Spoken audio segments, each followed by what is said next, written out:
chers compatriotes, avant de vous présenter mes vœux, je tiens à vous parler de ce que nous avons en commun et de plus cher, c'est-à-dire de notre pays. L'année 2013 a été intense et difficile.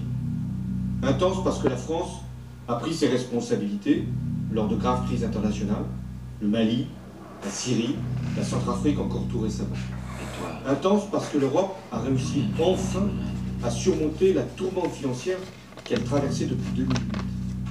Intense parce que le gouvernement a engagé des réformes pour établir nos comptes publics, améliorer la compétitivité des entreprises, moderniser le marché du travail, consolider nos retraites en prenant en compte la pénibilité.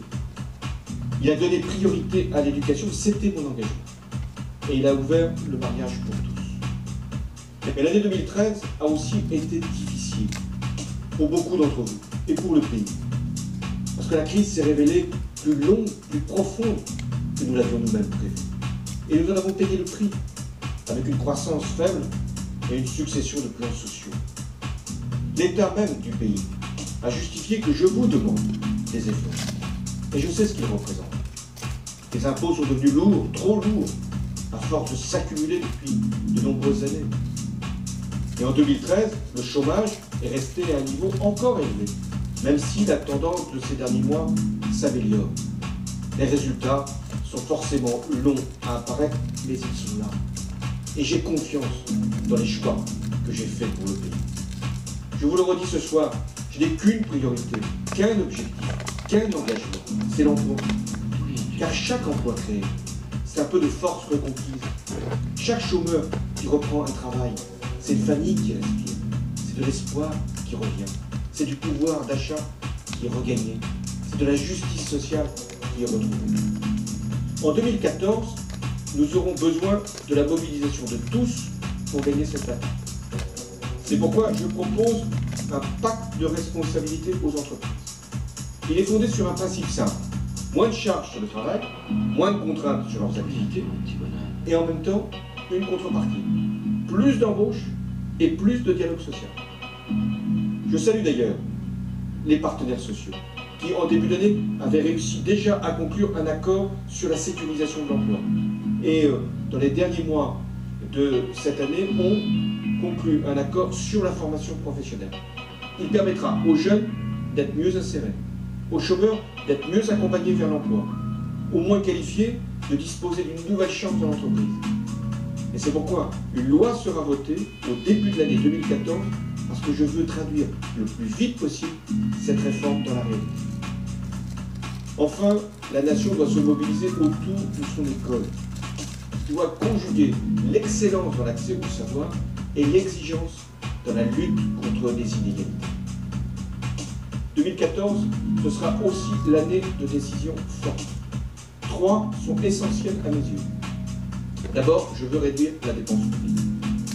Nous devons faire des économies partout où elles sont possibles. Et j'ai la certitude que nous pouvons faire mieux en dépensant moins. Cela vaut pour l'État, qui doit se concentrer sur ses missions essentielles, mais aussi pour les collectivités locales, qui doivent voir leurs compétences clarifiées. Et pour la sécurité sociale, qui est notre bien le plus précieux, qui doit en terminer avec les excès, nous les connaissons, et les abus, parce qu'ils mettent en cause l'idée même de la solidarité. Nous devons dépenser moins pour réduire notre déficit, mais aussi pour pouvoir à terme baisser les impôts. C'est là le sens de la réforme fiscale que nous avons engagée. Et j'assumerai moi-même la responsabilité et le suivi de ce programme d'économie durant tout le quinquennat. Ensuite, deuxième décision, je veux simplifier la vie de chacun d'entre nous. Pour les démarches administratives, pour les actes de la vie quotidienne, pour la création d'entreprises, pour le développement de l'investissement. Tout doit être rendu plus facile. C'est une condition pour que nous puissions être plus attractifs, plus modernes, plus souples. Enfin, je veux que notre pays accomplisse sa transition énergétique. Les objectifs en sont clairs. Faire des économies d'énergie, rénover nos logements, lutter contre le réchauffement climatique, soutenir l'artisanat, mais aussi une nouvelle industrie qui émerge grâce à la transition énergétique. Mes chers compatriotes, la France a tous les atouts pour réussir. Nous sommes un pays d'invention, d'innovation, de création, dans tous les domaines. Je pense à cette magnifique prouesse qui a été la mise au point d'un cœur artificiel. Première fois que cette technique est mise au point dans le monde. Je pense aussi au transport avec le véhicule électrique, à l'agriculture avec la chimie verte, au numérique où nous sommes également les meilleurs, la culture où nous avons l'excellence. Alors la France sera forte si nous savons nous réunir sur l'essentiel, c'est-à-dire le destin économique, industriel, productif de notre pays dans les 10 prochaines années. La France sera forte si elle reste solidaire, si elle bâtit plus de logements, réduit la pauvreté, accueille mieux les personnes en situation de handicap ou de dépendance. La France sera forte si elle est intraitable dans le respect de ses règles. La sécurité, qui est la garantie de la liberté. L'indépendance de la justice, c'est l'impartialité. La laïcité, c'est la condition pour vivre ensemble. Alors je serai intransigeant face à tout manquement, face au racisme, face à l'antisémitisme, face aux discriminations. La République, elle n'est pas négociable. Les lois ne sont pas négociables. Le modèle français n'est pas davantage négociable, parce que c'est lui qui nous permet d'avancer, génération après génération. Ces valeurs, toutes ces valeurs de la République, nous les affirmons aussi dans le monde. La France est toujours au premier rang, et j'en suis fier, au service de la paix. C'est son honneur, c'est son devoir. C'est pourquoi nous sommes intervenus au Mali pour lutter contre le terrorisme, que nous agissons pour éviter l'utilisation des armes chimiques en Syrie, que nous sommes présents en Centrafrique pour sauver des vies humaines et éviter que les enfants soient découpés en morceaux comme ça a été le cas, que nous défendions partout les droits de l'homme, la dignité de la femme, l'exception culturelle, la préservation de la planète. Je salue tous ceux qui s'y dévouent, et notamment nos soldats, qui sont déployés parfois au sacrifice de leur vie. 9 d'entre eux, je dis bien 9, sont tombés pour la France cette année. Je m'incline devant leur mémoire et renouvelle mon soutien à leur famille. Mes chers compatriotes de l'Hexagone et des Outre-mer, au printemps prochain, vous serez consultés à travers 2 scrutins. Les élections municipales, pour désigner les élus, qui seront les partenaires de l'État pour mettre en mouvement notre pays, mais dans un cadre qui doit être précisé. Une nouvelle loi de décentralisation leur accordera plus de responsabilités à ces élus, mais elle simplifiera l'organisation territoriale de notre pays qui est devenue illisible et coûteuse. Quant au renouvellement du Parlement européen, il doit être l'occasion de promouvoir une majorité politique qui devra être tournée vers l'emploi et la solidarité et non vers l'austérité et l'égoïsme national. Ce n'est pas en défaisant l'Europe que l'on fera la France de demain. C'est en la renforçant qu'elle nous protégera davantage.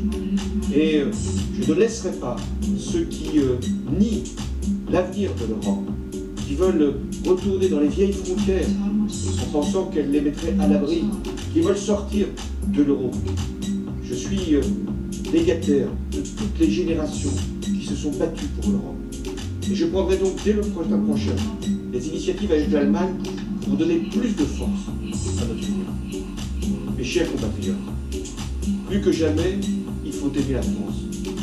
Rien n'est pire que le dénigrement de soi. Être lucide n'a jamais empêché d'être fier. La France n'est pas seulement une grande histoire, et nous aurons à la célébrer en 2014 pour le centenaire de la Grande Guerre. La France, c'est une promesse, c'est un avenir, c'est une chance. Oui, c'est une chance d'être français dans le monde d'aujourd'hui.